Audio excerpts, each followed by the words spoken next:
Salam Bapak Ibu Saudara, Sobat Perumahan dimanapun Anda berada saat ini. Bertemu kembali dengan saya Datu Widyadana di Sinau Bareng di Rumah Swadaya. Assalamualaikum warahmatullahi wabarakatuh. Tetap sehat, tetap semangat Bapak Ibu Saudara, jaga protokol kesehatan dan salam perumahan. Pada kesempatan ini kita ingin membicarakan atas pertanyaan kembali dalam website Klinik Rumah Swadaya tentang bagaimana membangun rumah sederhana di lahan gambut.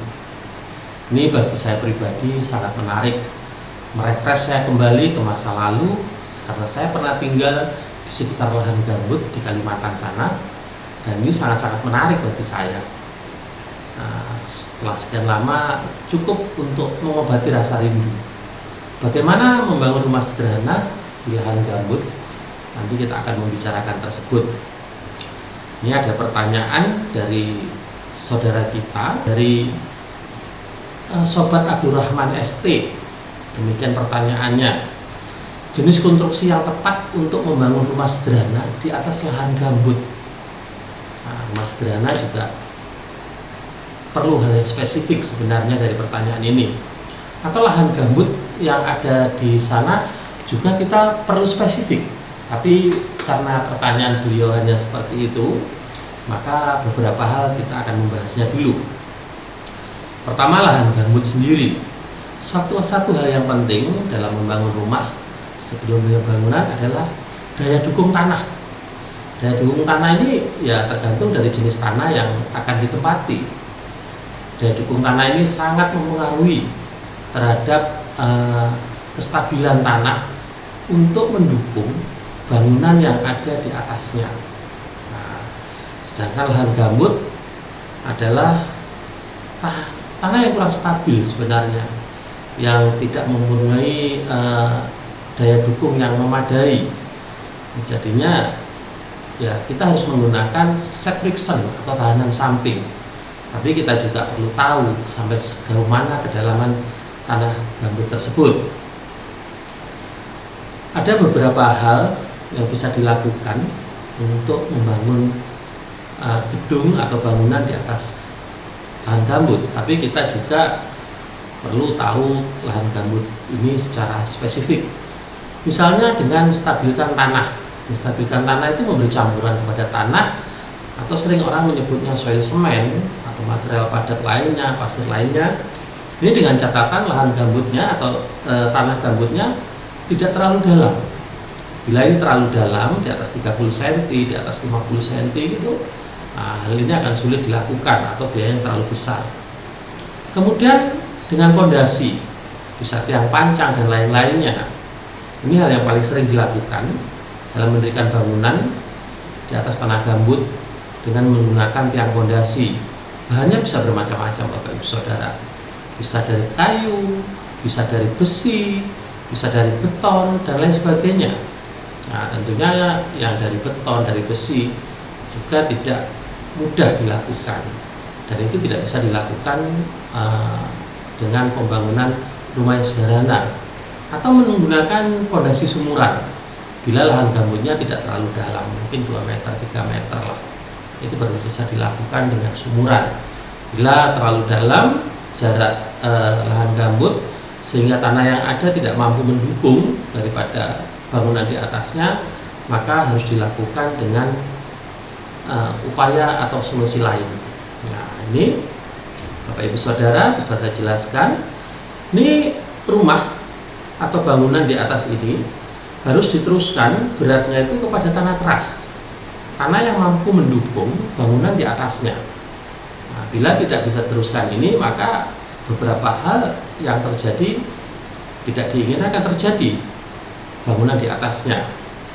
Atau bila terlalu dalam dan bangunannya tidak terlalu berat, maka bisa menggunakan daya dukung tanah samping, atau kita orang sipil sering menyebutnya set friction, tahanan samping. Kita gunakan daya lekat tanah yang ada di sekitarnya untuk mencengkram tiang pancangnya. Tapi gambut itu juga terdiri dari bermacam-macam. kematangannya. Ada yang sudah mipris, ada yang sudah sangat lembut, ada yang medium, atau masih sangat kasar. Nah, tipe-tipe gambut demikian ini akan sangat mempengaruhi daripada daya cengkeram jambut itu terhadap tiang pancang yang kita berikan. Set fraction ini di daerah Banjarmasin, Kuala Kapuas sering dilakukan. Tentunya dengan banyak hal yang terbatas, saudara-saudara. Karena orang-orang lokal untuk bangun rumah sederhana hanya mengandalkan kayu. Kayu ini diameternya juga terbatas, panjangnya terbatas, sehingga luas permukaan yang dicengkeram oleh tanah itu juga terbatas. Nah, dengan keterbatasan ini untuk mengembangkan, orang sering mengembangkan fondasi kelompok. Jadi beberapa tiang pancang ini disatukan dengan aturan tertentu, biasanya jaraknya minimal itu 1/4 diameter daripada tiang pancangnya. Kurang daripada itu tidak efektif. Nah, ini masih banyak persoalan di situ. Kemudian ini perkembangan sebenarnya daripada fondasi kayu dalam mengatasi tanah lunak. Nah, ini dulu masih banyak lok-lok kayu, sehingga masyarakat sekitar menggunakan balok-balok kayu ini sebagai fondasi di atas tanah lunak. Nah, permukaan daripada lok-lok kayu itu mampu menahan berat daripada bangunan di atasnya. Tapi ini mungkin juga berkembang dari lanting namanya Bapak Ibu. Sebenarnya rumah ini bisa mengapung. Nah, itu orang Kalimantan Selatan sering menyebutnya lanting. Tapi seiring waktu lok-lok kayu besar ini makin sulit untuk ditemukan karena dimanfaatkan oleh hal-hal lain, sehingga di fondasi ini juga makin ditinggalkan. Dulunya bila permukaan itu ingin tinggi, maka di atas lok-lok kayu itu diberi cerucuk atau tiang pancang, tapi tetap daya dukungnya dari lok-lok kayu tersebut. Nah, itu Bapak Ibu. Ini cukup berkembang cukup lama, tapi ya sangat lama juga ditinggalkan seiring dengan makin sulitnya untuk mendapatkan lok-lok kayu yang besar. Kemudian ini hamparan. Nah, tapi dalam melakukan fondasi ini perlu hal-hal tertentu yang harus dipenuhi. Karena bila seperti ini tidak terendam, maka kayu akan cepat lapuk. Dan kayu yang di atas permukaan air ini memerlukan kayu yang sangat kuat. Orang Kalimantan sering menyebutnya kayu ulin. Kayu itu tahan atas pelapukan dan lain sebagainya.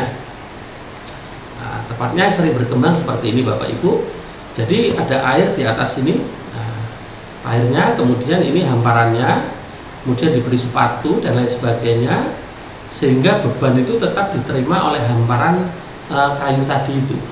Saling silang itu dibentuk segi-empat demikian. Tapi dengan catatan tanah di bawah ini, tanah kerjanya itu memang harus rata. Bila tidak akan menimbulkan masalah dengan kayunya. Nah, seiring dengan berkurangnya kayu, berkurangnya lahan, maka perkembangan terakhir adalah menggunakan cerucuk tiang. Jadi tidak lagi dihampar, tidak menggunakan balok-balok kayu, tapi menggunakan cerucuk tiang. Ini tiang-tiang galam yang sering dipakai oleh orang-orang Kalimantan Selatan dan sekitarnya, ditanam ke dalam tanah, kemudian digabungkan oleh kayu ulin, kemudian dikasih sepatu namanya, mendukung itu tadi, mendukung beberapa untuk menghubungkan daya dukung dari ini, dihubungkan oleh beberapa cerucuk tadi. Nah, sehingga ke atasnya digunakan untuk mendukung tiang pancang ke atasnya. Nah, tiang pancang inilah yang nantinya akan sampai kepada lantai-lantai rumah-rumah yang akan dibangun di atasnya. Tentunya hal ini sudah berkembang jauh lama di bawah kearifan lokal masyarakat sekitar Kalimantan atau Kalimantan Selatan, Kalimantan Tengah, daerah rawa khususnya Bapak Ibu. Nah, demikian itu perkembangan yang ada di dalam perkembangan cerucuk, fondasi cerucuk mungkin tepatnya, fondasi kayu yang digunakan di daerah-daerah gambut atau daerah-daerah tanah lunak. Seperti ini pekerjaannya, ini nama orang Banjar itu dihindik. Nah, ini akan sangat seru dengan itu. Dan ini kearifan lokal bagi masyarakat yang ada di sekitar lahan gambut ini. atau tepatnya saya menyebutnya ya pondasi tanah lunak, karena tanah lunak bukan cuma gambut, tentunya lumpur, aluvial. Tanah-tanah aluvial itu rata-rata tanah lunak. Demikian juga yang ada di Banjarmasin dan sekitarnya. Jadi monggo mana yang dipilih yang cocok bagi Bapak Ibu sekalian yang ingin membangun rumah secara sederhana. Tentunya ditentukan berapa beban yang akan didukung untuk tanah ini. Demikian Bapak Ibu Saudara, terima kasih, selamat malam, salam sehat, tetap semangat, jaga protokol kesehatan, dan salam perumahan.